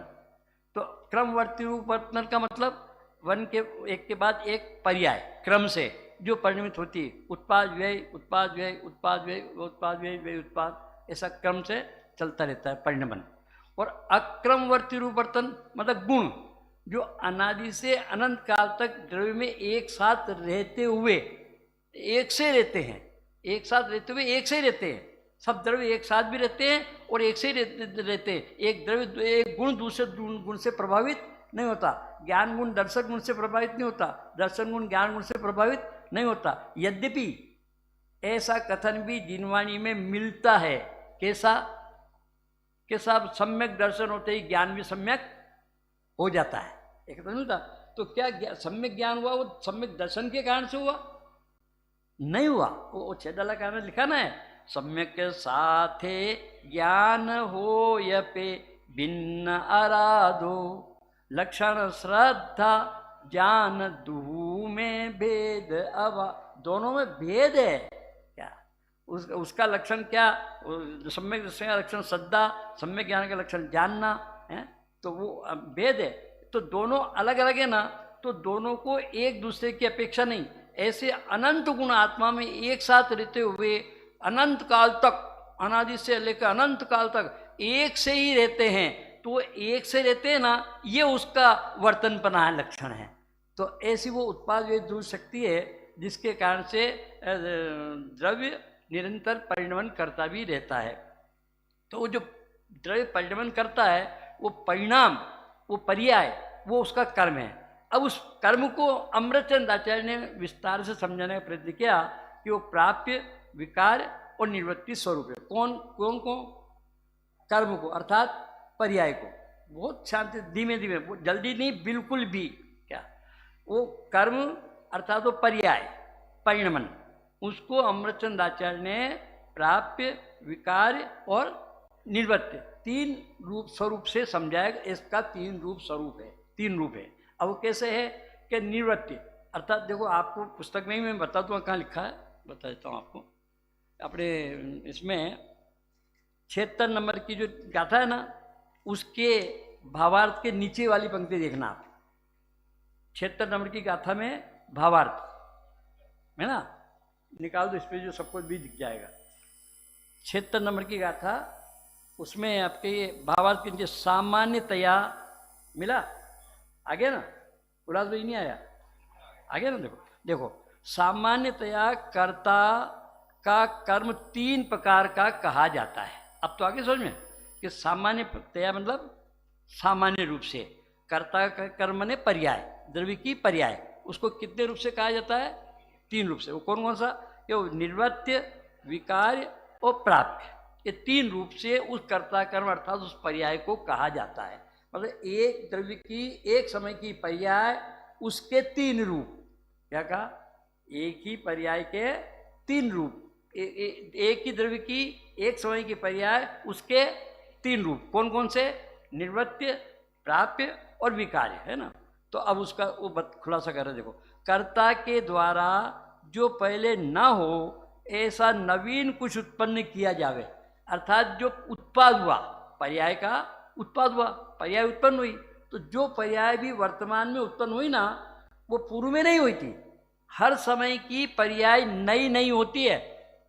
ललिता बहन समझना कि सिद्ध भगवान है ना, उन सिद्ध भगवान के निरंतर निरंतर साध्य अनंत काल तक शुद्ध शुद्ध शुद्ध शुद्ध शुद्ध निर्मल निर्मल निर्मल पर्याय ही परिणमित होती है, बराबर है कि नहीं होती?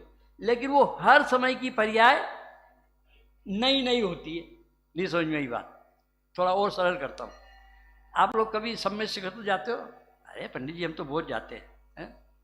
तो हम लोग जब पहले सम्मेद शिखर गए थे तो उसके उस समय हमारे परिवार के साथ थे ना, तो वहाँ जो भी सम्मेद शिखर जाते हैं पहली मरतबा, वो उधर के अपने वो चारों तीर्थ कौन कौन से, भागलपुर, क्या वांसपुर, चंपापुरी, पावापुरी और क्या नाम से राजगिरी, और वो सब वहाँ भी जाते हैं गाड़ी वाड़ी करके, क्या, हाँ, पंचतीर्थ। तो वो राजगिरी में आते हैं सब जय की अपन वंदना करके। तो वहाँ राजगिरी में जब अपन पहाड़ पे चढ़ते हैं तो पहले जब शुरू दिन मतलब चढ़ते ना, तो चढ़ते तो पहले ठंडे पानी का कुंड आता है, जिसमें सुबह अपन चलते तो हाथ पैर धो करके और फिर पहाड़ पे चढ़ते। उसके बाद फिर चारों पांचों पहाड़ों की वंदना करके, और जब पांचवें पहाड़ से नीचे उतरते हैं तो उसके बाद एक गर्म पानी का कुंड आता है और उसमें आकर के अपने हाथ पैर धोते हैं। वो गर्म पानी है ना कि नहीं है? राजगिरी में, कि राजगिरी की बात बता रहा हूँ। अब मैं जो कह रहा हूँ बात तो बहुत सीधी है कि वहाँ हम पहले शुरू गए थे, तब भी वो गर्म पानी वैसे ही आ रहा था। और अब 80 साल के बाद गए, अब पिछले साल, तो वहाँ अभी भी उस राजगिरी में वो ऐसा कैसे गर्म पानी आ रहा। तो क्या वही गर्म पानी है कि दूसरा है? दूसरा ही है ना। अब तो समझ में आ गई ना। तो सिद्ध भगवान के प्रति समय जो शुद्ध शुद्ध निर्मल निर्मल पर्याय परिणमित हो रही है, क्या वो एक ही पर्याय वैसी की वैसी होने पर भी वही है कि नहीं है? अब समझ में आया ना कि जो कर्ता के द्वारा पहले न किया हो। दिलीप भाई क्या लिखा देखो, जो कर्ता के द्वारा जो पहले न हो ऐसा नवीन कुछ उत्पन्न किया जाए, अर्थात वो पर्याय जो उत्पन्न हुई उत्पाद, उसको क्या कहा जाएगा? उसको कर्ता का निर्वृत्य है। उसको क्या बोला? निर्वृत्य। और जो कर्ता के द्वारा पदार्थ में विकार परिवर्तन करके जो कुछ किया जाए वह कर्ता का विकारी माने विशेष कार्य, परिणमन। परिणमन द्रव्य का विशेष कार्य है। इसको परिणमन को द्रव्य का विशेष कार्य भी कहते हैं, परिणमन को द्रव्य की पर्याय भी कहते हैं, परिणमन को द्रव्य का विकार भी कहते हैं। क्या कहा? परिणमन को द्रव्य का विकार, विकार माने विशेष कार्य, विकार माने वो रागद्वेष वाला नहीं, अभी उस बात को गौण रखना। विकार माने रागद्वेष भी होता है, पर वो जो यहाँ की बात है, यहाँ द्रव्य में जो परिणमन पाया जाता है उसका नाम विकार, विशेष कार्य। तो वो कार्य हुआ ना, वो विशेष कार्य जो पहले नहीं हुआ था, वो पर्याय के स्वरूप की बात है, एक ही पर्याय के स्वरूप की बात है कि वो पर्याय पहले नहीं हुई, इसलिए तो उस पर्याय को निर्वृत्ति कहा। अब वो पर्याय अभी हुई द्रव्य में, वो उसका कार्य हुआ, इसलिए उसका विकार अर्थात विशेष कार्य हुआ, उसका नाम है क्या नाम से? विकार, विकार्य। और कर्ता को जो उत्पन्न नहीं करता, अर्थात जो कर्ता को ही प्राप्त होता है, उसका नाम कर्म, उसका नाम प्राप्य। समझ में आए? तो ऐसा प्राप्य, विकार और निवृत्ति ये कर्ता का कर्म है, ये द्रव्य का परिणाम है, ये द्रव्य की पर्याय है। ये बात तो अमृतचंद्र आचार्य गई। अब कुंकुंद आचार्य का भाव इसके साथ क्या था कि कुंकुंद आचार्य कहते हैं कि वो जो कर्ता का कर्म है, द्रव्य की पर्याय है, वो उस द्रव्य के अनुरूप ही होती है। जैसा भी पंडित जी बोलते ना, उपयोग उपयोग रूप ही है, उपयोग उपयोग में ही है, उपयोग क्रोधादि रूप नहीं है। भले ही आत्मा की एक समय की पर्याय में उपयोग भी होता है, क्रोधादि भी होते हैं, दोनों होते हैं। ज्ञानी साधक धर्मी जीव की साधक की दशा में ज्ञान धारा भी और कर्म धारा भी होती है ना, तो ज्ञान धारा तो उसके उपयोग स्वरूप होती है और कर्म धारा उसके रागादि रूप और क्रोधादि रूप होती है। तो ये दोनों एक साथ होने पर भी दोनों में डिफरेंट भिन्नपना एक नहीं है। तो भिन्नपना है तो किससे मालूम पड़ता है कि वो क्रोध विकार विकार में है और वो उपयोग उपयोग में है। ये दोनों अपने अपने में है, दोनों ने अपने स्वरूप को नहीं छोड़ा, इसलिए दोनों की भिन्नता भाषित होती है। क्या अन्यथा तो वो चलो एक वर्तों की बात है। मैं वहाँ आपके भिंडी के पास वो क्या है, मुँह है ना, मुँह। हाँ, जो मुझे बड़े पंडित जी ने उनको उनके पास वहाँ भिंडी मुँह के पास ही एक गांव और है, अमाइन नहीं, अमाइन में तो रहते हैं, मेरे गांव में नहीं है वो, रतोबा कोई ऐसे गांव है। तो वहाँ नहीं, आपको नहीं मालूम, आप गए भी नहीं वहाँ। हाँ, मुँह के पास गांव है, जो बड़े पंडित जी वहाँ उनको सपना आया, सुनाता हूँ आप लोगों को। क्या उनको सपना आया, साहब यहाँ पुराना मंदिर है, यहाँ ऐसे मंदिर। तो वहाँ गए, भिंड से 6 किलोमीटर दूर, मोह से 6 किलोमीटर दूर है। तो वहाँ पंडित गए और उनने वहाँ वो पुराना मंदिर था, उनको सपना आया, तो उनने वो निकलवाया और उसकी साफ जीर्णोद्धार वगैरह कराया। अब उनकी भावना ये हुई क्या कि यहाँ पर भी अपन दूसरा आश्रम, वहाँ तो अमायन में तो महिला आश्रम में महिलाओं का आश्रम है और यहाँ पुरुषों भाइयों के लिए मेले बनाए। तो खुद पंडित जी भी साथ गए थे हमारे। क्या तो ऐसा उनके मन में विकल्प आया होगा, हालांकि उस विकल्प के अनुरूप परिणमन हुआ नहीं हुआ ये बात दूसरी है, परंतु ऐसा विकल्प उनको आया था। तो हम भी वहाँ गए देखने, तो सब वो पुरानी मूर्ति है और वो ऐसा है वो ऐसा है, उनने सब किया।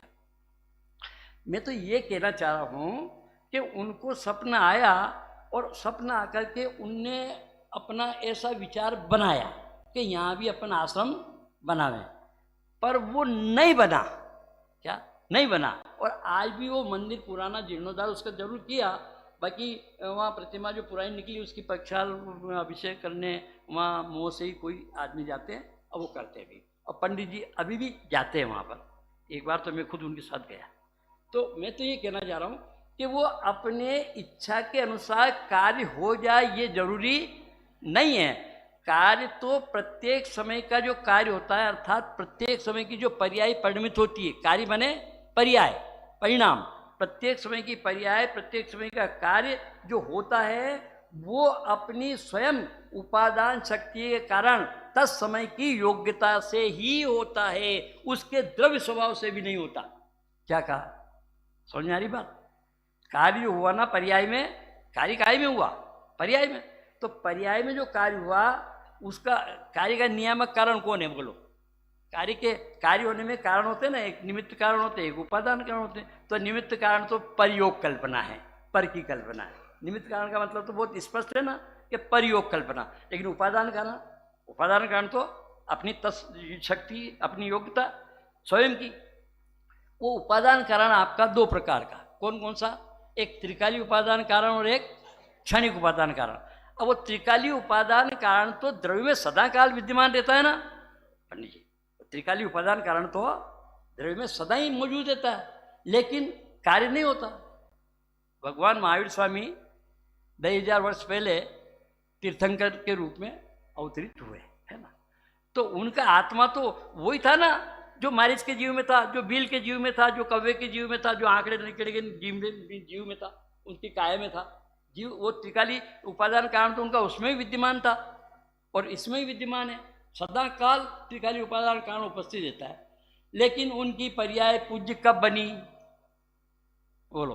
वो मारिच के जीव की पर्याय पूज्य बनी, वो बील की पर्याय बनी, वो जो भी अवस्था है उनने हजारों भाव धारण किए, वो बनी पूज्य। तो ये पर्याय पूज्य कब बनी? बोलो। त्रिकाली उपादान कारण था तो बन जानी चाहिए था ना पहले ही पूज्य, लेकिन नहीं बनी। तो क्यों नहीं बनी? क्योंकि वो पर्याय स्वयं अपनी योग्यता से परिणमित करती है। तो पर्याय का उपादान कारण पर्याय में है विद्यमान है। त्रिकाली उपादान कारण भी उस कार्य का नियामक कारण नहीं है, अर्थात पर्याय परिणमित होने का कारण द्रव्य भी नहीं है। यद्यपि परिणमन करने की शक्ति द्रव्य में है। क्या कहा? परिणमन करने की योग्यता द्रव्य में है, परंतु पर्याय में जो पर्याय परिणमित हुई, पर्याय जो पर्याय हुई, वो उसके लिए जो निवृत्ति आया था कि जो पहले नहीं हुई वो हुई उत्पाद, वो अपनी स्वयं की योग्यता से उत्पन्न होती है। उसके लिए कहते हैं कि उसकी अनंत पुरुषवर्ती पर्याय भी कार्य का नियामक कारण नहीं है। समझ में आई बात? वो त्रिकाली उपादान कारण तो कार्य का नियामक कारण नहीं है, लेकिन उसकी अनंत पुरुषवर्ती पर्याय अर्थात उसके एक समय के पहले वो पर्याय भी कारण नहीं होती है। यद्यपि जिनवाणी में उसको भी कारण कहा जाता है, परंतु अगर वो पर्याय कारण हो तो जिसको सम्यक दर्शन हुआ, सुनना, जिसको सम्यक दर्शन हुआ उसके एक समय पहले कौन सी पर्याय थी? मिथ्या। तो मिथ्या पर्याय कारण होना चाहिए सम्यक। समझ में आई बात? सम्यक पर्याय का मिथ्या तो कारण होना चाहिए, लेकिन सम्यक पर्याय का मिथ्या तो कारण होता ही नहीं है। तो इसका मतलब ये हुआ कि वो त्रिकाली उपादान भी कारण नहीं है और अनंत पुरुषवर्ती पर्याय भी कारण, कार्य का नियामक कारण नहीं है। तो भी कार्य का नियामक कारण क्या हुआ? कि उसकी तत्समय की योग्यता, अर्थात उसकी उस समय की स्वयं पर्याय की योग्यता से वो कार्य हुआ। तो जो कार्य हुआ उसका नाम कर्म। अब वो कर्म पहले नहीं हुआ था, अर्थात वो पर्याय पहले नहीं हुई थी, इसलिए उस पर्याय को क्या नाम से निवृत्ति कहा गया। और वो पर्याय कर्ता को ही प्राप्त है, अर्थात कर्ता ही की है, उसका संबंध कर्ता ही से है, अभिन्न संबंध है, कर्ता से भी उसका अभिन्न संबंध है। यद्यपि पर्याय एक समयवर्ती है और द्रव्य त्रिकाली है, क्या, परंतु फिर भी द्रव्य पर्याय नहीं, पर्याय द्रव्य नहीं, परंतु फिर भी उस पर्याय से द्रव्य की अभिव्यक्ति होने के कारण से वो अनुसूचित रचित, अर्थात जैसे वो बोलता है ना, आपके क्या होते हैं ये वायर होता है ना बिजली का, अब इसमें एक बाल के बराबर कट लग जावे, बाल बहुत सूक्ष्म दिखाई नहीं दे, तो आपकी सारे हाल की लाइटें खत्म, कितने स्विच जलाओ, कितने बल्ब लगाओ, कितना कुछ करो, लेकिन लाइट जलने वाली नहीं है। तो ऐसे यहाँ ही कहीं नहीं, पूरी कैंपस की उन सब में वो वायर में पूरी धारा प्रवाह वो एक के बाद एक के बाद एक उसके अपेक्षा से वो बह रही है धारा, बिजली करंट बिजली का उसमें। ऐसे कल मैंने शाम को भी कल एक बात कही थी, पर्यायों का प्रवाह कर्म क्या होता है? पर्यायों का प्रवाह कर्म जो अनुसूति से रचित है, अर्थात वो एक समय की पर्याय अपने द्रव्य से अभिन्नता लिए होती है, कभी वो उससे विच्छेद नहीं होती, उसका संबंध द्रव्य से ही होता है। इसलिए उस पर्याय को द्रव्य का कर्म कहा जाता है, द्रव्य का परिणाम कहा जाता है। क्या कहा? पर्याय को द्रव्य का कर्म कहा जाता है, पर्याय को द्रव्य का परिणाम कहा जाता है। तो वो कर्म कर्ता का, अर्थात जिस द्रव्य का है वो कर्ता हो गया, और वो परिणाम जो जिस द्रव्य का है वो उसका कर्म हो गया। तो एक कर्ता कर्म समझ इनका स्थापित हुआ। तो वो कर्म की बात और खुलासा कर रहे हैं रामचंद्राचार्य कि वो कर्म, वो पर्याय, वो परिणमन, वो प्राप्य विकार और निवृत्ति स्वरूप है। तो प्राप्य तो इसलिए है कि वो कर्ता को प्राप्त है, कर्ता के अनुरूप है। विकार इसलिए है कि वो विशेष कार्य है, और निवृत्ति इसलिए है कि वो पहले कभी। समझ में आ गई ना बात?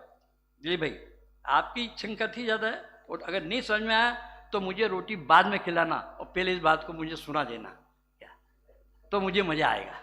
थोड़ी थोड़ी अपने समझ में आना चाहिए। देखो भाई, मैं तो एक बात और बोलता हूँ, आपको लोगों को कैसा भी लगो, कुछ भी समझो पंडित जी को, कोई फर्क नहीं पड़ता। ना सुनने से धर्म होगा, ना सुनाने से धर्म होगा, ना करने से धर्म होगा, ना कराने से धर्म होगा। धर्म तो समझ से होगा, समझ का नाम धर्म है। क्या कहा? तो वस्तु स्वरूप को समझना, वस्तु स्वरूप को समझने के पहले जिनवाणी के माध्यम से, आगम से जानना। क्या? आगम के माध्यम से वस्तु स्वरूप को जानना और जान करके समझना, इसका नाम धर्म है। मतलब समझना कार्य कहाँ होता है? पर्याय में। तो पर्याय में धर्म होता है। वस्तु स्वभाव धर्म तो है ही, उसमें क्या है? लेकिन धर्म तो हमें करना है ना, तो कहाँ करना है? कि पर्याय में करना है। वो कहते हैं ना, बदा आत्मा भगवान छे, बदा आत्मा भगवान थाओ। क्या क्या? मुझे तो गुजराती बोलना तो नहीं आती है, पर ये सब भाव तो थोड़ा थोड़ा आ रहा है ना, कि बदा आत्मा भगवान छे और बदा आत्मा भगवान थाओ। तो साहब ये कैसी बात? एक तरफ तो कहते हैं सभी आत्माएं भगवान हैं, और दूसरी तरफ कहते सभी आत्माएं भगवान बने। जो भगवान हैं तो फिर बनने की बात कहाँ से आई है? ये बात कि पर्याय में अनादिकाल से द्रव्य स्वभाव की अपेक्षा से आत्मा भगवान स्वरूप ही है, भगवान आत्मा ही है, परंतु पर्याय में उसका स्वीकारपना नहीं है। उस पर्याय की समझ, उस पर्याय की योग्यता अपने द्रव्य स्वभाव को जैसा है वैसा स्वीकार नहीं करती है। इसलिए पर्याय में अपने द्रव्य स्वभाव को समझना ही सच्चा धर्म है। वास्तविक धर्म तो ये है, वो कोई क्रिया धर्म नहीं है। चावल चढ़ाना धर्म नहीं है, माइक में बोलना धर्म नहीं है। कि तो पंडित जी क्या करेंगे? एक बहुत अच्छा कलश मुझे याद आता है, कलश का अनुवाद है, नंबर तो याद नहीं आता मुझे। क्रिया कांड से ना मिले यह आत्म अभिराम, और ज्ञान क्रिया से सहजई सुलभ आत्मा राम। डॉक्टर साहब, आत्मा में रमेशो राम कहिए और पर में रमेशो राम कहिए। क्या? तो ये एक आत्मा के चिंतन, एक आत्मा के मनन, एक आत्मा के ज्ञान के अलावा और सब पर में रमन करना, वो हराम पना है, हराम जादी पना है। हमें उसकी खबर नहीं है, और खूब पर में बस्त होकर के और धर्म हो रहा है नहीं? जय जय नाथ परम गुरु हो, जय जय नाथ। क्या है? क्रियाकांड से ना मिले यह आत्म अभिराम, और ज्ञान क्रिया से सहजई सुलभ आत्मा राम। अतः जगत के प्राणियों छोड़ जगत की आस। क्या है? जगत के संसारी प्राणियों, इस संसार की आस छोड़ो, और ज्ञान क्रिया का सहजी करो नित्य अभ्यास। ज्ञान क्रिया अभ्याम मोक्ष, ज्ञान की क्रिया का अभ्यास करो। हम ज्ञान की क्रिया का तो नहीं करते हैं, और ये क्रिया कांड करते हैं। इसकी क्रिया उसकी ये होती है, सब होता है भूमि का अनुसार, सब क्रियाएं भी होती है, सब परिणाम भी होते हैं। क्या? लेकिन ये सब भिन्न है। न क्रिया में धर्म है, न परिणाम में धर्म है। क्रिया से कर्म होता है, परिणाम से बंध होता है, और उपयोग से अभिप्राय से धर्म होता है।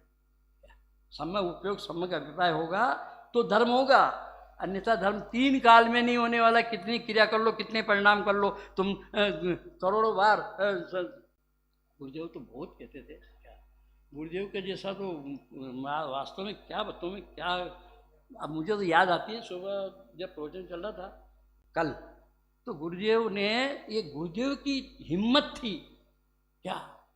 वहाँ भावनगर में, भावनगर के राजा कृष्ण कुमार सिंह उनका प्रवचन सुनने के लिए आए, और उनने कहा, कृष्ण कुमार जी तुम मोटे भिखारी हो, क्या कहा, बड़े भिखारी हो। और राजा पहली मर्तबा आए उनके दरबार, उनके प्रवचन सुनने, व्याख्यान सुनने, गुरुदेव भावनगर। और गुरुदेव ने कहा उनसे, भिखारी हो, अब बोलो, कोई कह के देख ले, क्या है पंडित जी तुम यहाँ कैसे आ गए, तुमको तो वहाँ बुलाया था ना हमने। बोलो, इतना कैसा, क्या लगता होगा, कितनी हिम्मत चाहिए इसके लिए, अंदर की पावर वो गुरुदेव के अंदर। तो ये गुरुदेव की, और बाबूजी ने भी उनके लिए बहुत अच्छा लिखा, मुझे तो बहुत आता है। बाबूजी ने बहुत स्पष्ट लिखा, योगेंद्र जी ने, पाखंडों के महल ढहाता, लोरों को तूफान चला रहे। बहुत गजब की बात है ये, गुरुदेव की बात क्या करें।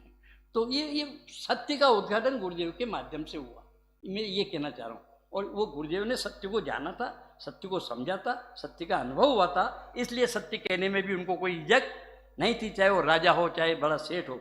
है वो हमारे सामने गुलाल भाई, वहाँ जयपुर में सन 1967 में, कब की बात, सन 1967 में, जब इस टोडरमल स्मारक की भूमि पूजन शिलान्यास होने का था, हम वहीं मौजूद थे। और गोजिका जी के मार्बल का मकान था, वाइट मार्बल का, बहुत अच्छा मार्बल, ऊंचे नंबर का मार्बल लगा हुआ था, और उसमें गुरुदेव थे। हम वो लोग भी सब उस समय वहाँ थे। तो गुरुदेव ने हमारे सामने उनसे कहा, किनसे, गोजिका जी से, कि गोजिका जी ये सब दूल है। अब बोल रहा हूँ, उस समय इतने महंगे नंबर का, और सुनो आपको, आपके बम्बई में वो चौपाटी है ना आपके, वहाँ वो पार्श्वनाथ जी का चित्रालय मंदिर है, ऊपर कौन सी मंजिल, 3 से 7 मंजिल। वो गुरुदेव एक बार वहाँ गए क्या, तो वहाँ गए तो उनने उस सेठ, वो सेठ भी साथ तो ले गए उनको, बड़े बड़े सेठ के पीछे लगे रहते थे गुरुदेव के क्या। वो ये तुम्हारा, मैं जाता था सर्वोदय घाटकोपर में, बहुत गया मैं वहाँ। तो वहाँ वो जिसने सर्वोदय हॉस्पिटल बनाया, वो उस वहाँ से बहुत बड़ा सेठ था, बहुत पैसा, श्वेतांबर था। लेकिन वो भी, जबकि वो सब धर्मों को मानता था, फिर भी गुरुदेव से इतना प्रभावित था वो, कि उसने सब धर्मों की जब वहाँ मूर्ति की, तो सबसे बड़ी मूर्ति, मतलब सबसे बड़ी और सबसे विशाल मूर्ति लाया अपने दिगंबर जी आदिनाथ भगवान की, और उसने कहा कि गुरुदेव ही इसकी प्रतिष्ठा करेंगे, वो आएंगे तब। तो वो सोनगढ़ में उसकी प्रतिष्ठा हुई थी, फिर वहाँ आकर के मेरी प्रतिष्ठा हुई, वो सारी बात। मतलब मैं तो ये कह रहा हूँ कि उनको, गुरुदेव को किसी की ये नहीं होती थी कि इसको कुछ भी कहते थे। क्यों? क्योंकि उनको वस्तु स्वरूप का सच्चा ज्ञान, श्रद्धान और अनुभव था, इसलिए वो सच्ची बात कहने में निशंक रहते थे, डरते नहीं थे किससे। तो क्या बात चल रही है, अपनी समझ तो नहीं हुआ ना, मुझे थोड़ा कह देना भाई, मुझे ध्यान नहीं रहता, क्या करें, ये कमजोरी मेरी। अपनी बात चल रही है, वो पहले तो ये प्राप्त विकार निवृत्ति वाली बात हो गई। अब समझ आएंगे ना कि ये कर्ता का कर्म है, कर्ता का परिणाम है, ये पर्याय है। अब दूसरी बात, अब ये पर्याय द्रव्य से अभिन्न होती है। तीसरी बात, पर्याय कर्ता का कर्म है, पर्याय द्रव्य से अभिन्न होती है। अब तीसरी बात ये है कि इस जीव के संसार दशा में, साधक दशा वाले जीव के, ऐसी पर्याय जो द्रव्य से अभिन्न रहती है सदाकाल, पर्याय द्रव्य से अभिन्न रहती है, तो पर्याय द्रव्य के अनुरूप ही होती है, अर्थात द्रव्य की पर्याय होती है, पर्याय द्रव्य की होती है, दोनों एक में की होते हैं। परंतु फिर भी साधक दशा में अंतरात्मा धर्मात्मा के चौथे गुणस्थान से लेकर 12वें 11वें गुणस्थान तक, उसके अंत तक, जब तक जितनी जितनी कषाय का सद्भाव रहता है, उतनी उतनी कषाय के सद्भाव में उतना उतना रागांश भी उनकी पर्याय में विद्यमान रहता है। समझ में आ गई बात? अरे जितनी कषाय का सद्भाव है उतना रागांश रहेगा, जितनी वितरागता है उतना शुद्ध भाव होगा, वितराग परिणति होगी। अब वो रहता है तो वो किस में रहता है कि पर्याय में। ये पर्याय की योग्यता है जो द्रव्य की होती है। उस द्रव्य के स्वभाव में जो स्वच्छत्व नाम की एक शक्ति है, क्या इस भगवान आत्मा में एक स्वच्छत्व नाम की शक्ति है, जिसके कारण से विश्व के समस्त पदार्थ, समस्त उसके समस्त पदार्थ, उनके उसके अंदर रहने वाले समस्त गुण, उनके उन गुणों का परिणाम होने वाला समस्त परिणमन, भूतकाल भविष्यकाल वर्तमान सब काल सब परिणमन उस स्वच्छत्व शक्ति के कारण से उस भगवान आत्मा में निरंतर प्रकाशित होते ही रहते हैं। क्या बोल, कुछ समझ में आ रही बात कि नहीं आ रही? क्या बोले? हाँ अच्छा, हाँ बोलो। देखो सुनो कि उत्पाद व्यय इसको इसके माध्यम से तो उमा स्वामी आचार्य ने, अमृतचंद्र आचार्य ने, कुनकुंद आचार्य ने वस्तु के सत अस्तित्व को सिद्ध किया है कि वो उत्पाद भी है, व्यय भी है, ध्रुव भी है और सत रूप है, और वो सत द्रव्य रूप अस्तित्व बने रूप है। मतलब वस्तु बदलती हुई भी सदा काल विद्यमान रहती है, कभी उसके बदलने पर भी उसका अभाव नहीं होता, नाश नहीं होता। उससे तो ये कह रहे हैं। और प्राप्य विकार और निवृत्ति ये कहने से उस पर्याय के कार्य का स्वरूप बता रहे हैं कि उस पर्याय में जो कार्य होता है, वो पर्याय में जो परिणमन होता है वो किस प्रकार से होता है। और आपको विशेष चर्चा करनी हो तो मुझे आप यहाँ, मैं यहाँ आ जाओ चाहे वहाँ आ जाऊँ, मैं आपके वहाँ, मैं इसके लिए 24 ही घंटा हर समय तैयार हूँ, क्योंकि मुझे तो बड़ा मजा आता है इस चर्चा में। क्या वास्तव में बहुत अच्छी चर्चा है, और ये समझने, क्योंकि पर्याय को नहीं समझेंगे ना तो द्रव्य की पता ही नहीं हमको लगेगा। इसलिए द्रव्य को समझने के लिए उसकी पर्याय को समझना पड़ेगा, क्योंकि पर्याय से द्रव्य की अभिव्यक्ति होती है। इसलिए तो अमृतचंद आचार्य ने इस कर्ता कर्म की प्रवृत्ति को और कुनकुन आचार्य जो संपादन किया ना तो इसका समय सार का, उसमें जीव अधिकार के बाद तुरंत बात करना तो चाहिए था उनको, आश्रम सौण निजरा मोक्ष का वर्णन, लेकिन उनने तुरंत जीव अधिकार के बाद कर्ता कर्म अधिकार के किया। जैसे वो होता है ना तुम्हारे धारा क्या लग जाती है देश में 144, सब काम बंद, जितने विकास के काम है वो सब बंद हो जाते हैं। जब कोई देश दूसरे देश पे आक्रमण करते हो ना, पाकिस्तान अपने इंडिया पे आक्रमण कर दे तो गवर्नमेंट क्या करती है, तुम्हारे मोदी फुदी ये क्या करते हैं, सब विकास के कार्य बंद, सारा का सारा ध्यान हमारा देश की सुरक्षा पर चला जाएगा, सेना के ऊपर। तो ऐसे कुनकुंद आचार्य का ध्यान, अमृतचंद आचार्य का ध्यान एकदम जीव अजीव का स्वरूप समझाने पर, कि जीव का वास्तविक स्वरूप और अजीव का वास्तविक स्वरूप, तो उन्होंने आपके 68 गाथाओं तक बता दिया। 38 गाथा तक तो जीव का बताया और 39 से लेकर के 68 तक अजीव का स्वरूप बताया। ये इसका वास्तविक स्वरूप का निरूपण करने पर बता सकते हो लाल भाई, वो जीव अजीव का स्वरूप उनने दौलत राम जी ने किस प्रकार से व्यक्त किया। वर्णादि अनुरागादि ते निज भाव को न्यारा किया, कि निज भाव माने जीव का भाव, जीव का स्वरूप, और वर्णादि और रागादि अजीव का स्वरूप।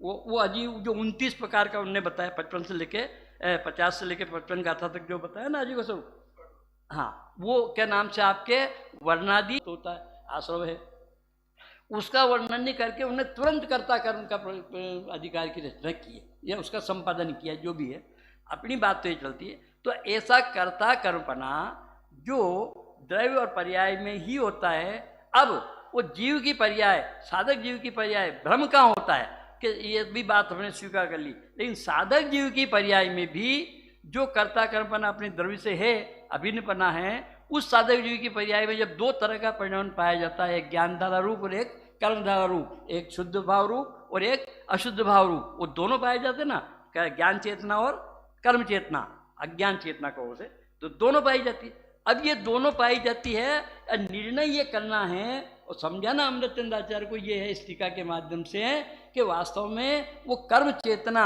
जो उसकी एक समय की पर्याय में उसके साथ पाई जाती है, डॉक्टर साहब वास्तव में वो जीव उसका करने वाला नहीं है, वो उसका कर्म नहीं है, ये कर्ता कर्म की प्रवृत्ति की मुख्य जान प्राण है। क्या वो उसके लिए उन्होंने ये गाथा में बहुत, मुझे तो इसलिए बुद्धिपूर्वक ये गाथा अपन ने यहाँ पर चर्चा में ली है कि हमको वास्तव में स्वरूप का पता लगे कि मेरे आत्मा का स्वरूप कैसा है, उसका परिणमन किस स्वरूप है, उसके परिणमन में कौन कौन सी धारा चलती है, और ज्ञान जो ज्ञान धारा निरंतर चलती रहती है, निरंतर चलती रहती है, उसमें तो कमी आती नहीं, क्योंकि वो तो उसके उसमय है, वो वास्तव में उसका सच्चा कर्ता कर्मपने का संबंध है। लेकिन वो कर्मधारा जिसका सच्चा कर्ता कर्मपने का संबंध, अभी ये बात आगे कहेंगे कि आगे की गाथाओं में ये बात कहेंगे कि यद्यपि अशुद्ध निश्चय नहीं की अपेक्षा से, किसकी अपेक्षा से, अशुद्ध निश्चय नहीं की अपेक्षा से, व्यवहार नहीं की अपेक्षा से वो कर्मधारा को भी जीव का कर्ता कहा गया है। परंतु व्यवहार नहीं का मतलब क्या? व्यवहार का मतलब क्या? क्या ऐसा नहीं है, ऐसा समझे तो उसने व्यवहार को समझा। क्या कहा? व्यवहार को व्यवहार कब कहा जाएगा? कि जैसा कहा जा रहा है, जैसा कथन किया जा रहा है, ऐसा वस्तु स्वरूप नहीं है, इतना समझेंगे तो उसे व्यवहार का कथन कहा जाएगा। अन्यथा वो व्यवहार का कथन भी नहीं है, वो तो व्यवहाराभास में जाएगा। क्या कहा? क्या में जाएगा? व्यवहाराभास में। तो उसके लिए अपन ने कल ये चर्चा प्रारंभ यहाँ से की थी 77वीं गाथा के माध्यम से। इस 77वीं गाथा में आचार्य भगवान बताते हैं कि ये जीव अपने परिणामों का करता है और उन्हीं को जानता भी है। बहुभांति निज परिणाम सब ज्ञानी पुरुष जाना करे, इतना होने पर भी उसके परिणाम में परद्रव्य के परिणाम भी जो जानने में आते रहते हैं, अपने परिणाम जानता, अपने परिणाम को बहुभांति निज परिणाम सब, अनेक प्रकार के सब परिणामों को जानता हुआ भी, वो परद्रव्य के परिणाम को जानता हुआ भी परद्रव्य पर्याय में नहीं ग्रह नहीं उपजे, कि वो पर्याय भी परद्रव्य को न तो ग्रहण करती है, न वो पर्याय भी न परद्रव्य रूप उत्पन्न होती है, और वो न वो पर्याय भी न परद्रव्य रूप परिणमन करती है। ऐसी इसमें एक कर्मधारा की अर्थात राग की अपेक्षा से बात थी। अब अपन शाम को इसी बात को कर्मधारा में वो जो अज्ञान चेतना, कर्मधारा और कर्मफल चेतना, कर्म चेतना और कर्मफल चेतना, तो ये तो थी कर्म चेतना की अपेक्षा। अब कर्मफल चेतना की अपेक्षा से कि वो कर्मधारा जो है ना, जो जिसका फल कर्मफल है, वो राग द्वेष तो कर्मधारा हो गई, कर्म चेतना हो गई, उसका फल उसमें हर्ष विषाद होना, सुख दुख होना, तो वो उसके साथ ही अज्ञानी जीव उसका करता है तो भोगता भी है। ये कहेंगे सिद्ध। क्या कहेंगे? कि अज्ञानी जीव ऐसी कर्मधारा जो उसकी पर्याय में होती है कर्म चेतना, वो उसका कर्ता भी है, उसका फल का भोगता भी है। अर्थात राग द्वेष आदि का कर्ता भी है और राग द्वेष आदि के साथ सुख दुख का भोगता भी है। लेकिन ज्ञानी जीव जिसकी पर्याय में भी कर्मधारा भी होती है और कर्मफल चेतना भी पाई जाती है, परंतु ज्ञानी जीव उस कर्मधारा का कर्ता भी नहीं है और भोगता भी नहीं है। ऐसी गजब की बात गाथा नंबर 278 में आएगी, उसकी चर्चा भी। हाँ 78 70